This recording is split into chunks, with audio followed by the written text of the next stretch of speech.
तो आओ बच्चों जल्दी से अपन इस पाठ अवकलनीयता का रिवीजन करते हैं और इस अवकलनीयता के पाठ में सबसे पहले देखते हैं अपन अवकलनीयता होता क्या है। अवकलनीयता, अगर कोई फलन x बराबर a पर फलन का दायां अवकलज और बायां अवकलज दोनों अगर बराबर आ जाते हैं तो अपन कहते हैं कि फलन x बराबर a पर अवकलनीय है। अब नए शब्द सुनाई दिया आपको, दायां अवकलज और बायां अवकलज, ये क्या है सा? तो यहाँ पर जो बायां अवकलज होता है, बायां अवकलज ये बराबर होता है किसके? देखो बेटा, इसको लिखेंगे अपन बायां अवकलज को एल एफ डैश ए। इसका मतलब होता है लेफ्ट हैंड डेरिवेटिव, और ये बराबर होगा लिमिट h टेंड्स टू 0 और F A minus H minus F A और बटे में माइनस एच। ठीक है। ऐसे ही अगर अपन दाएं अवकलज की बात करें कि दायां अवकलज, अब दायां अवकलज क्या होता है बेटा जरा देखें, तो दायां अवकलज है आर एफ डैश ए, यानी कि राइट हैंड डेरिवेटिव, और यहाँ पर मान आएगा limit h tends to 0 F A plus H और माइनस एफ ए और बटे में h। अगर लेफ्ट हैंड डेरिवेटिव यानी कि बायां अवकलज बराबर है राइट हैंड डेरिवेटिव यानी कि दाएं अवकलज के, तब अपन कहेंगे कि x बराबर a पर फलन अवकलनीय है।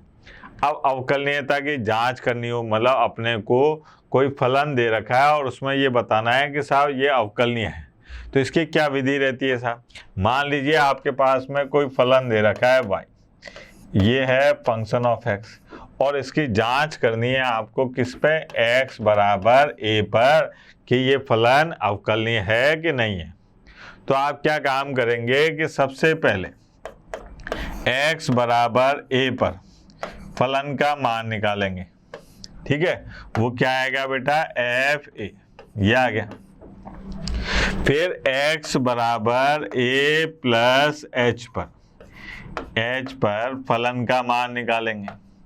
अब वो क्या आएगा साहब? Function of a plus h। यहाँ पर मैं सीमा नहीं निकाल रहा हूँ, क्या निकाल रहा हूँ? फलन का मान, है ना।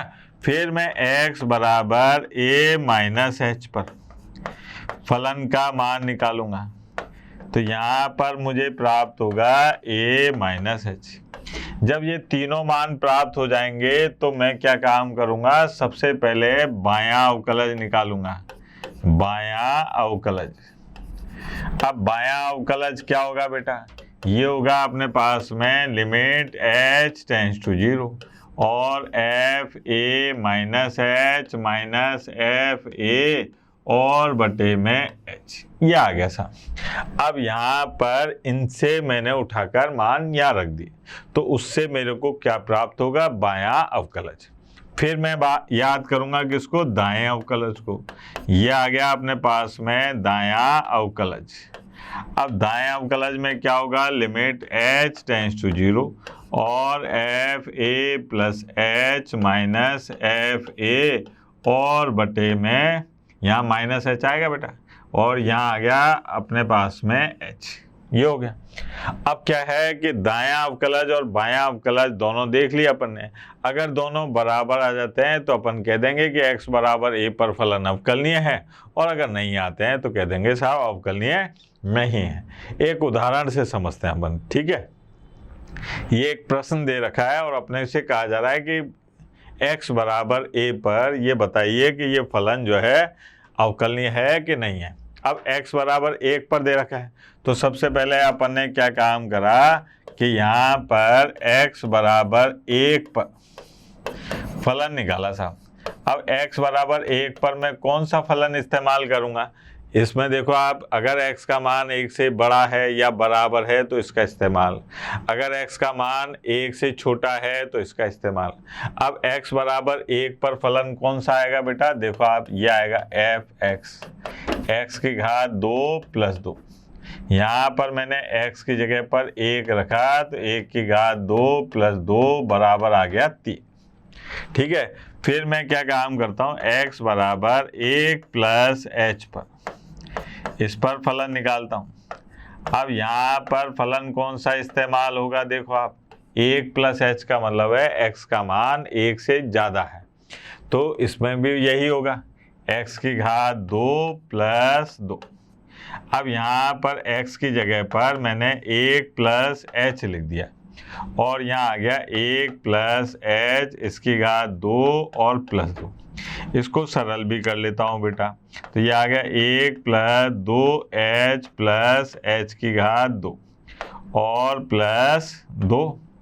अब यहाँ पर जो है ये 1 और 2 हो गए 3, और यहाँ पर 2h और प्लस 3, ये लिख दिया सर। अब इस h की घात 2, ये क्या है, चूंकि h अत्यंत अल्प है, बहुत छोटा है, तो ऐसी स्थिति में उसका जो वर्ग होगा, ठीक है, वो भी छोटा होगा। अब उसको छोड़ा जा सकता है, लेकिन अगर आपका मन नहीं है कि साहब मेरा मन नहीं है, मैं इसको छोड़ना नहीं चाहता, तो आप इसको लिखा रहने दो साहब, है ना, अभी मैं लिखा रहने देता हूँ, कोई दिक्कत नहीं है। फिर अपने पास में आया x बराबर 1 माइनस h पर फलन। x माइनस h पर फलन आएगा तो भैया देखें जरा, यहाँ पर 1 माइनस h में ये वाला फलन काम में लेना पड़ेगा, 2x और प्लस 1। यहाँ पर 1 माइनस h मान रख दो, तो ये आ गया 2 1 माइनस h और प्लस 1। सरल करा तो 2 माइनस 2h और प्लस 1, ये आ गया 3 माइनस 2h। ठीक है बेटा, अब अपने को क्या काम करना है कि भाई x बराबर 1 पर पहले बायां अवकलज निकालना है, फिर दायां अवकलज निकालना है। तो यहाँ पर आए अपन x बराबर 1 पर बायां अवकलज निकालने पहुंचे साहब, बायां अवकलज, ठीक है, ये होगा अपने पास में लेफ्ट हैंड डेरिवेटिव, और ये आएगा लिमिट h टेंड्स टू 0 और 1 माइनस h माइनस f1 और बटे में माइनस h। यहाँ पर इनसे मान रखे साहब, तो ये आ गया अपने पास में limit h tends to 0, 1 minus h की जगह रखा 3 माइनस 2h और f1 की जगह रखा 3, तो ये आ गया माइनस 3 और बटे में माइनस h। यहाँ पर देखो आप, 3 से ये 3 गया, h से ये h गया माइनस, तो यहाँ पर आ गया लिमिट h टेंड्स टू 0 और माइनस के 2, लिमिट हटाई तो इसका मान आ गया माइनस 2। ये अपने पास में बायां अवकलज आ गया। अब दायां अवकलज की बात करें, x बराबर 1 पर दायां अवकलज, ठीक है। अब दायां अवकलज क्या होगा देखें, ये है अपने पास में right hand derivative r f'1, ये है लिमिट h टेंड्स टू 0 और f1 plus h minus f1 और बटे में h। अब इसका मान रखें साहब, लिमिट h टेंड्स टू 0, यहाँ पर 1 प्लस h का मान क्या है बेटा, 2h प्लस 3 प्लस h की घात 2 और माइनस के 3, ठीक है, और बटे में h। अब ये 3 से ये 3 कट गया, h कॉमन ले लिया, तो ये आ गया limit h tends to 0, h common लिया तो 2 प्लस h और बटे में h, ये h से h कट गया, लिमिट हटाई तो 2 प्लस 0 बराबर 2, ये आया साहब। यहाँ देखा अपन ने कि साहब ये माइनस 2 और ये प्लस के 2 दोनों बराबर नहीं है, यानी कि दायां अवकलज बराबर नहीं है बाएं अवकलज के, तो इसका मतलब यह है कि x बराबर 1 पर दिया गया फलन अवकलनीय नहीं है। ठीक है बेटा, आगे बढ़ते हैं। अब साहब कुछ महत्वपूर्ण फलन जो अवकलनीय होते हैं, कैसे कि 2 या 2 से अधिक अवकलनीय फलनों का योग हो, अंतर हो, गुणा हो या भाग हो, अवकलनीय होता है। दो फलन अगर मान लीजिए अवकलनीय हैं तो उनका योग करें, घटाव करें, गुणा करें, भाग दें तो जो फलन प्राप्त होगा वो अवकलनीय होगा। फिर दूसरी बात, त्रिकोणमितीय तथा प्रतिलोम त्रिकोणमितीय फलन अपने अपने प्रांत में अवकलनीय होते हैं। जो आपने प्रांत फिक्स कर रखा है ना उनका, उसमें वो अवकलनीय होते हैं। फिर तीसरा, अचर फलन, कांस्टेंट। ये फलन प्रत्येक वास्तविक संख्याओं के लिए कैसे होते हैं? अवकलनीय होते हैं। बहुपदीय फलन, जिसमें पद बहुत सारे होते हैं, ठीक है, पदों की संख्या ज़्यादा होने पर ऐसे फलन, बहुपदीय फलन जो होते हैं वो वास्तविक संख्याओं के लिए कैसे होते हैं? अवकलनीय होते हैं। फिर चरघातांकी, चरघातांकी जैसे ए की घात x, ई की घात x, ये जो फलन हैं ये वास्तविक संख्याओं के लिए कैसे होते हैं? अवकलनीय होते हैं। लघुगणकीय फलन अपने प्रांत के प्रत्येक बिंदु पर अवकलनीय होते हैं। लघुगणकीय फलन मतलब log x बेस e वाले फलन। अवकलनीय फलन का संयोजन भी अवकलनीय होता है। संयोजन मतलब जैसे fog x और gof x वाली बात आती है, वो भी कैसा होता है? अवकलनीय होता है। ठीक है बेटा, अब बात करते हैं अवकलनीयता का ज्यामितीय अर्थ। ये बड़ा मजेदार है सब। अवकलनीयता का ज्यामितीय अर्थ का मतलब यह है कि आपने कोई कर्व खींचा, मतलब जो फलन है उससे आपने एक वक्र खींचा।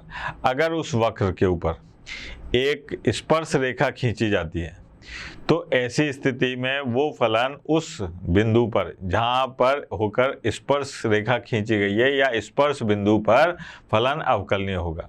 केवल एक अद्वितीय स्पर्श रेखा खींची जाए। अगर मान लीजिए उस पर एक से अधिक स्पर्श रेखाएं खींची जाती हैं तो ऐसी स्थिति में वो फलन अवकलनीय नहीं होगा। ठीक है, अवकलनीयता का ज्यामितीय रूप समझने के लिए अपन देखो ऐसा करते हैं कि एक फलन लिया मैंने y बराबर फंक्शन ऑफ x, ठीक है, और यहाँ पर ये बनाया x अक्ष और ये है अपने पास में y अक्ष। ठीक, अब कोई भी फलन है जिसका अपन ने थोड़ी देर के लिए मान लिया कि इसका जो वक्र है इसका ग्राफ ऐसे बना और अपन ने यहाँ पर कहा कि साहब आपको x बराबर a पर ये बिंदु प्राप्त हो रहा है। अगर मैं इस बिंदु के निर्देशांक लिखूं तो क्या निर्देशांक आएंगे बेटा?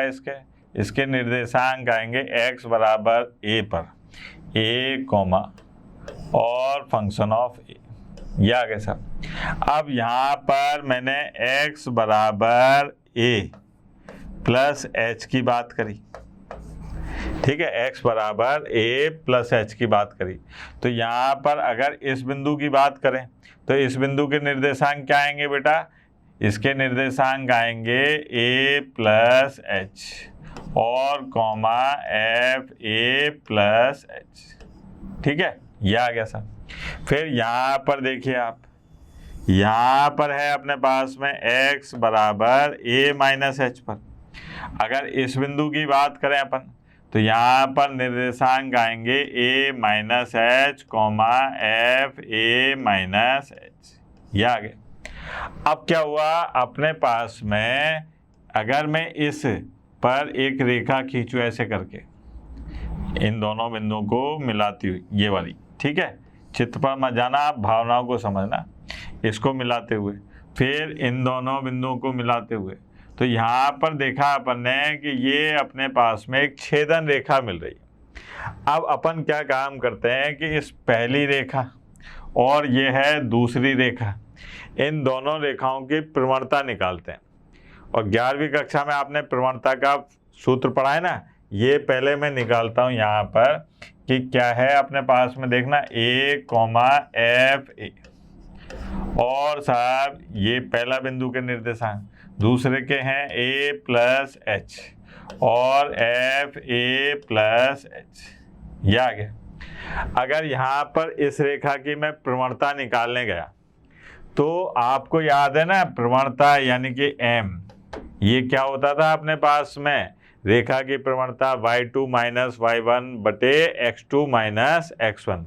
तो यहाँ पर इस रेखा की प्रवणता आएगी y2 minus f a plus h और माइनस f a और बटे में a plus h minus a, अगर इसको काट दें और ध्यान से देखें तो ये क्या है, ये प्रवणता है आर एफ डैश ए, पहली चीज।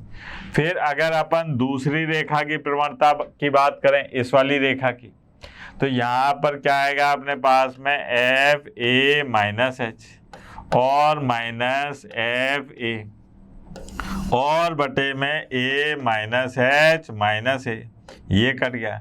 तो ये क्या है अपने पास में एल एफ डैश ए, ये हो गया।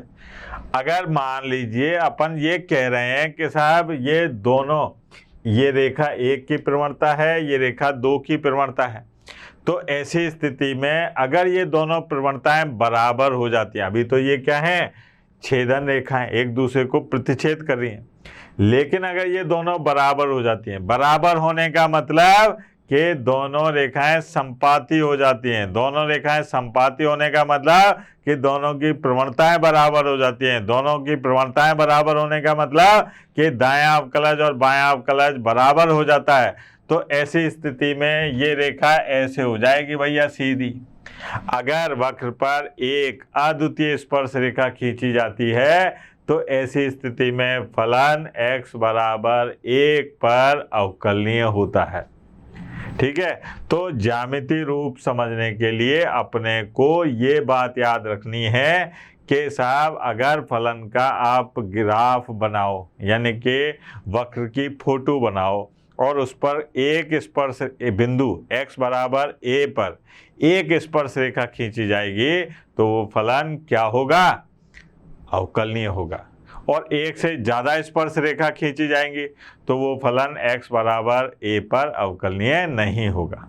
ठीक है बेटा, आगे बढ़ते हैं। अब बात करते हैं संततता और अवकलनीयता के बीच में संबंध।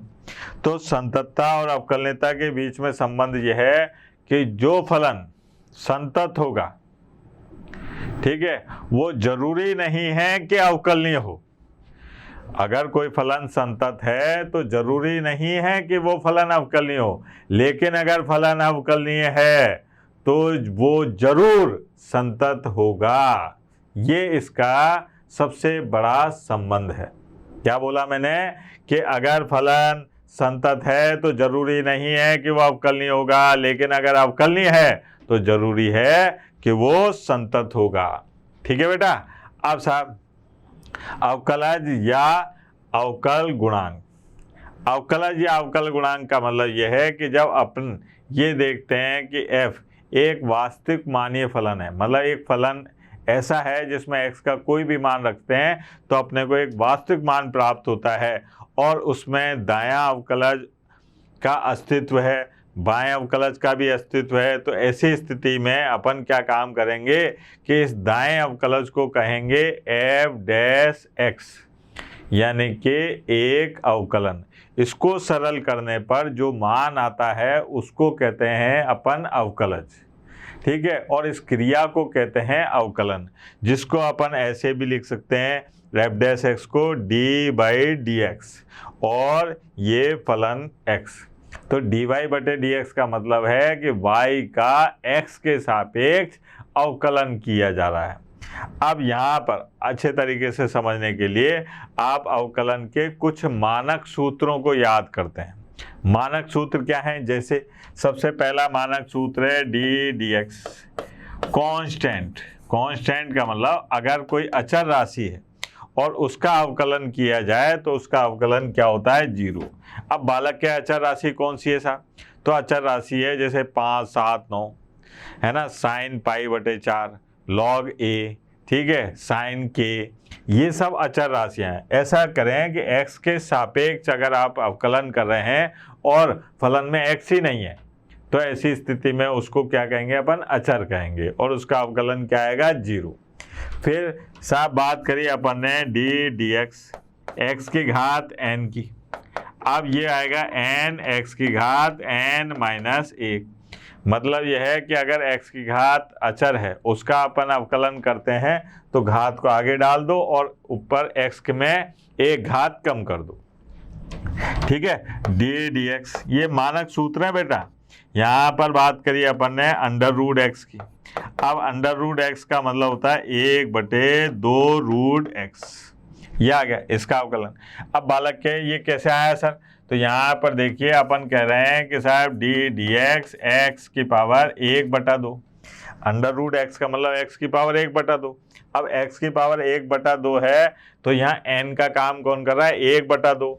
अब यहाँ पर आ गया 1/2 एक्स की पावर 1/2 -1, ये आ गया अपने पास में 1/2 एक्स की पावर -1/2, और सरल करेंगे तो 1/2 अंडर रूट एक्स, ये हो गया। ऐसी प्रकार अगर डी डी एक्स और अपन ने बात करी 1/x की, तो ये होता है -1/x²। ये कैसे आया साहब कि डी डी एक्स, अगर 1/x की बात करें तो ये हो गया x की पावर -1। अब इसको अगर आप सरल करें तो -1 x की पावर -1, तो ये आ गया -1/x की पावर 2। तो ये डायरेक्ट सूत्र हुए अपने पास में x की पावर n का, तो याद है अपने को क्या होगा, n x की पावर n-1, लेकिन अंडर रूट x का होगा 1/2 रूट x और 1/x का होगा -1/x²। फिर बात करिए अपन ने कि अगर मान लीजिए अपने पास में केवल x आ जाए, ये x, अब इसका अवकलन निकालना है तो इसका अवकलन होता है 1। कैसे होता है, यहाँ पर देखा अपन ने कि x की घात जो है वो है 1। अब इसको 1 को आगे लाया, x की घात 1 - 1 यानी कि x की घात 0, इसका मान आ गया 1। तो ये आ गया अपने पास में कि x का अवकलन क्या होगा, 1। अब आगे बढ़ते हैं, आगे अपने पास में आए साहब कि डी डी एक्स और साहब e की घात x, e की घात x का अवकलन होता है e की घात x।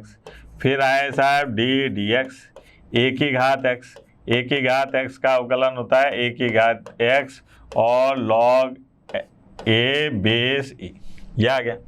फिर बात करिए अपन ने डी डी एक्स और log x की, log x बेस e, इसका अवकलन होता है 1/x। ये याद रहे कि ये 1/x इसका अवकलन तब होगा जब यहाँ पर आधार जो है वो क्या है, e है। अगर मान लीजिए आधार e नहीं है तो पहले आप आधार को e में बदलो, फिर उसका अवकलन करो। जैसे यहाँ पर लिख देता हूँ मैं आधार परिवर्तन सूत्र, ठीक है। आधार परिवर्तन सूत्र क्या है साहब कि यहाँ पर लिखा हुआ है log x बेस e। अब इसमें आप इसका अवकलन 1/x नहीं कर सकते, पहले आपको आधार को e करना पड़ेगा। तो उसके लिए क्या भैया, जो करना है कर दो, ये कर दिया, फिर उसकी सजा भुगतो, ये आ गया साहब, ये आधार परिवर्तन हो गया। फिर बात करिए अपन ने कि साहब डी डी एक्स और साइन एक्स की, साइन एक्स का अवकलन क्या होता है, कॉस एक्स। फिर डी डी एक्स और कॉस एक्स का अवकलन माइनस साइन एक्स। फिर डी डी एक्स और टेन एक्स का अवकलन होता है सेक स्क्वायर एक्स। फिर डी डी एक्स और कॉट एक्स, इसका अवकलन होता है माइनस कोसेक स्क्वायर एक्स। फिर डी डी एक्स और भैया सेक एक्स का अवकलन सेक एक्स और टेन एक्स। फिर बात करिए अपन ने डी डी एक्स और कोसेक एक्स का अवकलन क्या होगा, माइनस कोसेक एक्स और कॉट एक्स, ये आ गया। अब यहाँ पर आपने ध्यान दिया कि जो त्रिकोणमितीय फलन C से स्टार्ट होते हैं उनके अवकलन क्या आते हैं, ऋणात्मक आते हैं। देखो आप, ठीक है बेटा, ये मानक सूत्र हैं जो आपको याद होने चाहिए। अब आगे बढ़ते हैं, अवकलजों का बीजगणित, मतलब अवकलजों के अंदर जो नियम आएंगे, ठीक है, उनके बारे में बातचीत करते हैं। तो सबसे पहला होता है योग तथा अंतर नियम। इसका मतलब यह है कि अगर आप किसी फलन का अवकलन कर रहे हैं जो ऐसे जुड़ा हुआ है f1x और प्लस माइनस f2x, ये है, तो ऐसी स्थिति में इसका तात्पर्य ये होता है कि साहब आप दोनों का अलग अलग अवकलन करें, ऐसे करके, ये आ गया, ठीक है बेटा, ये अपने पास में पहला नियम, इसको कहते हैं अपन योग तथा अंतर नियम। मतलब ये कि अगर कहीं लिखा हुआ है डी डी एक्स और यहाँ पर है log x बेसी और प्लस 5 की घात x, ये है, तो आपको क्या काम करना है कि दोनों का अलग अलग अवकलन करना है, ऐसे करके log x बेसी और डी डी एक्स और 5 की घात x। अब log x का अवकलन तो हो गया 1/x और यहाँ आ गया 5 की घात x log 5 बेसी। ऐसे ही माइनस के लिए अगर कहीं लिखा हुआ है डी डी एक्स और यहाँ पर है साइन x और माइनस x की घात 5, तो इसका मतलब ये है कि साहब डी डी एक्स और साइन x और माइनस डी डी एक्स और x की घात 5। अब साइन x का अवकलन तो हो गया cos x और x की घात 5 का क्या हो जाएगा 5x की घात 4। ये हो गया साहब, वेरी आसान। आगे बढ़ते हैं, दूसरे नियम में दे रखा है गुणन नियम। गुणन नियम का मतलब यह है कि अगर दो फलन एक दूसरे से गुणा हो रहे हैं तो आप इसका अवकलन कैसे करेंगे। तो यहाँ पर क्या हुआ कि अपने पास में दो फलन है, एक का नाम है u, एक का नाम है v, ठीक है। अब इसका अपने को अवकलन करना है तो इसका तरीका होता है कि साहब पहले को छोड़ा दूसरे का अवकलन, फिर प्लस दूसरे को छोड़ा और पहले का अवकलन, ठीक है। इसको मैं अपने मन में कह देता हूँ छोड़ो पकड़ो नियम। छोड़ो पकड़ो नियम में क्या है कि दो फलन है तो पहले को छोड़ा दूसरे का अवकलन प्लस दूसरे को छोड़ा पहले का अवकलन। कैसे कि यहाँ पर मान लीजिए अपने पास में उदाहरण में दिया कि डी डी एक्स और साहब ये है x की घात 3 गुणा साइन x। अब ये है पहला और ये है दूसरा, है ना, ये u और ये v। तो भैया पहले को छोड़ा और अवकलन करा किसका दूसरे का, फिर प्लस दूसरे को छोड़ा और अवकलन करा किसका पहले का, ये आ गया।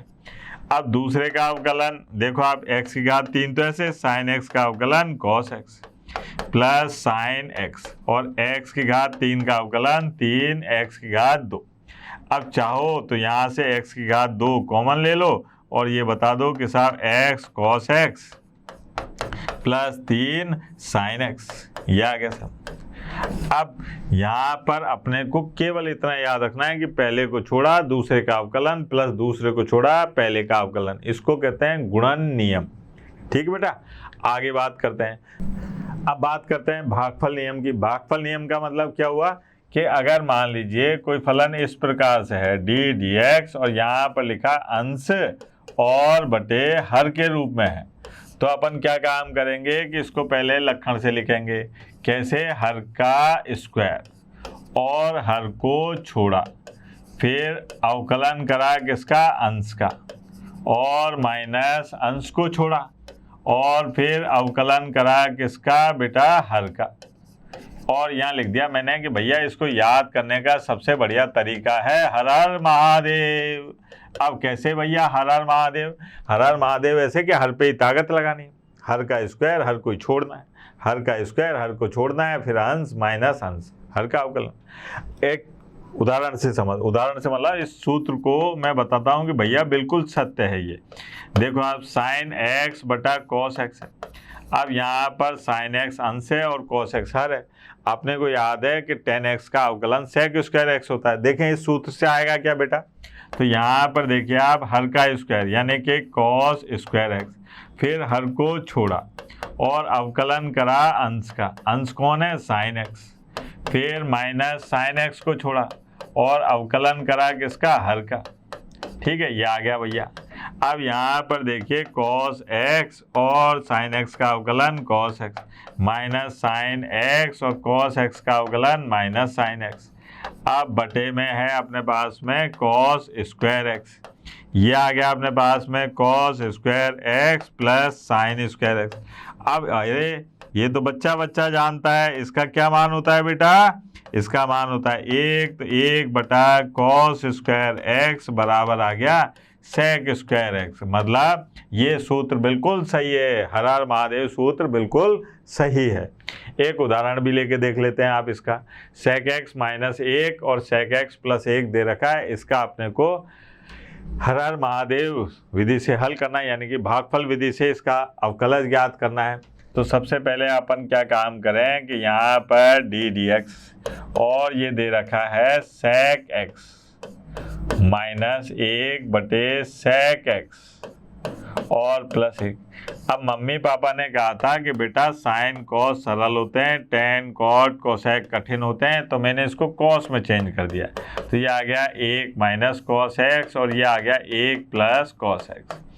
अब मैंने क्या काम करा, हर हर महादेव लगाया। तो हर हर महादेव में पहले हर का स्क्वायर 1 प्लस कॉस एक्स का ये होल स्क्वायर, फिर 1 प्लस कॉस एक्स यानी कि हर को छोड़ा और अवकलन करा किसका, अंश का 1 माइनस कॉस एक्स। फिर मैंने अंश को छोड़ा और अवकलन करा किसका बेटा, हर का।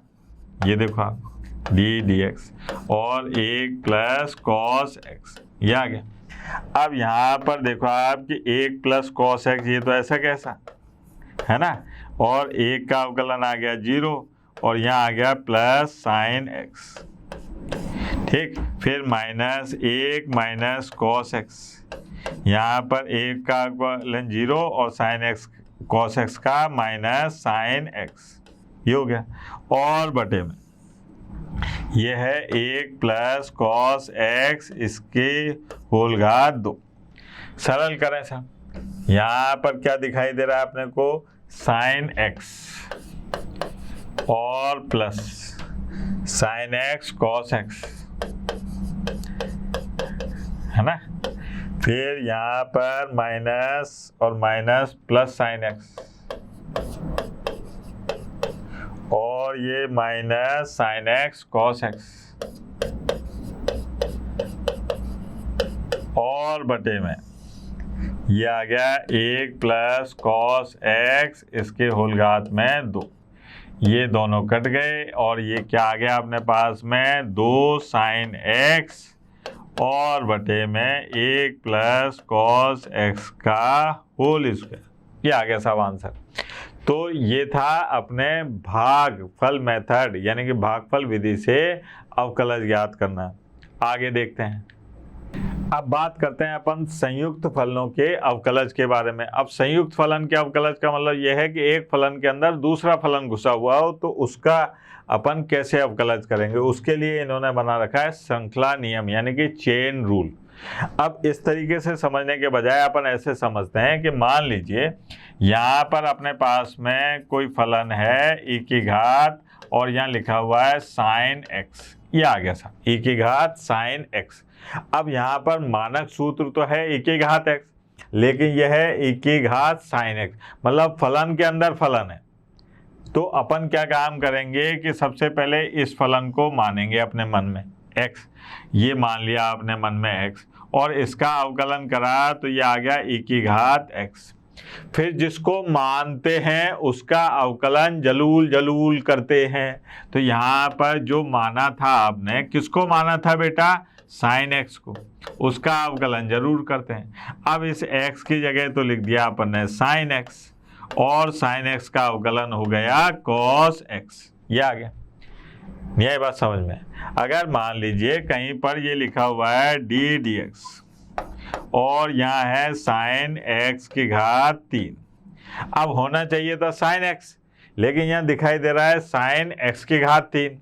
तो भैया मानक सूत्र में ये टांग अड़ा रहा है, तो अपन ने क्या काम करा, इसको मन में मान लिया x। अब साइन x का अवकलन हो गया cos x, ये फिर जिसको मानते हैं उसका अवकलन जलूल जलूल करते हैं। तो यहाँ पर cos x की जगह लिखा है x की घात 3 और x की घात 3 का अवकलन आ गया 3x की घात 2। ये होता है अपने पास में श्रृंखला नियम, यानी कि चेन रूल। फलन के अंदर अगर फलन घुसा होता है तो इसका अपन इस प्रकार से इस्तेमाल करते हैं। ठीक है बेटा। अब यहाँ पर श्रृंखला नियम का विस्तार, मतलब फलन के अंदर फलन, फिर एक और फलन। तो ऐसी स्थिति में अपन क्या काम करेंगे साहब? तो उसके लिए क्या है, आप उसका अवकलन तब तक करते रहेंगे जब तक के मानक सूत्र ना आ जाए।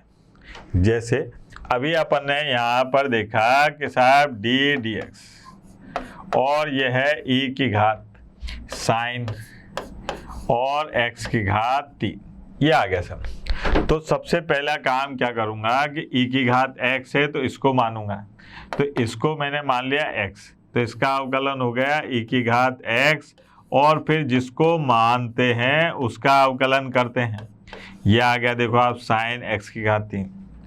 अब यहाँ तो लिख दिया अपन ने e की घात साइन x की घात 3, लेकिन ये भी स्टैंडर्ड फॉर्मूला नहीं है, मतलब मानक सूत्र नहीं है। यहाँ फिर मेरे को इसको मानना पड़ेगा, तो यहाँ पर इसका अवकलन हो जाएगा cos x की घात 3, लेकिन जिसको मानते हैं उसका अवकलन जलूल जलूल करते हैं, ये आ गया था।